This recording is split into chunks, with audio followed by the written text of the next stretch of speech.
एक छोटे से गांव में एक मधु नाम की औरत रहती थी। उसका एक बेटा भी था, पंकज, जो कि पढ़ाई में बहुत होशियार था। मधु के पति के गुजर जाने के बाद सारी जिम्मेदारियां उसके कंधों पर आ गई थी।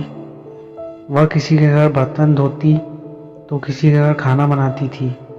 उसका बेटा भी उसके साथ ही जाया करता था।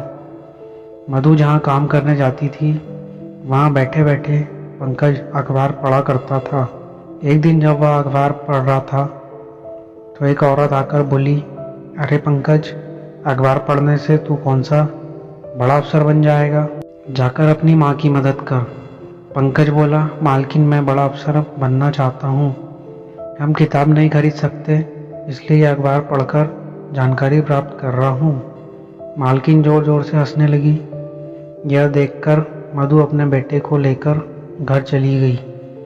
उसके बाद उसने शादियों में और पार्टियों में रोटी बनाने का काम शुरू कर दिया।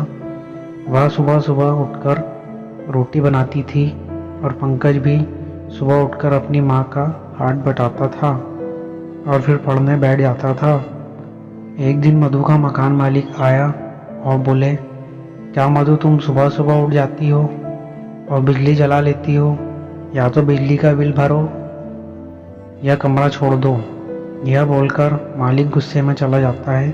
पंकज लालटेन लगाकर पढ़ाई करने लगा और मधु भी उसी में गुजारा करने लगी। ऐसी ही कई सालों तक पंकज पढ़ता रहा और हमेशा अव्वल नंबर लाने लगा। पंकज की लगन देखकर उसके गुरुजी ने उसे मुंबई जाने की सलाह दी और खर्च भी खुद उठाने की जिम्मेदारी ली। वह मुंबई जाकर पढ़ाई करने लगा। एक दिन जब वह परीक्षा देने जा रहा होता है तब उसे एक गाड़ी टक्कर मार जाती है।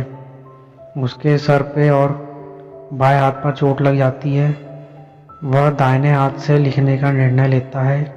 अपने पूरे सालों को बर्बाद होने से बचाकर परीक्षा देने के लिए निकलता है। वहाँ जाकर उसने परीक्षा दी और फिर बाद में अस्पताल जाकर अपना इलाज कराया।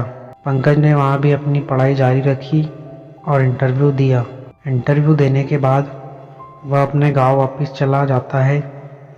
थोड़े दिन बाद उसकी माँ अखबार खरीद लाती है और पंकज को अपना परीक्षा परिणाम देखने को कहती है।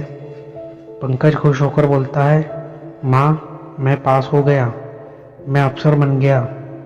उन दोनों की आंखों में आंसू आने लग गए। तो दोस्तों, इस कहानी से आपको पता चलता होगा कि हमें हमेशा अपना लक्ष्य प्राप्त करने के लिए मेहनत करते रहना चाहिए।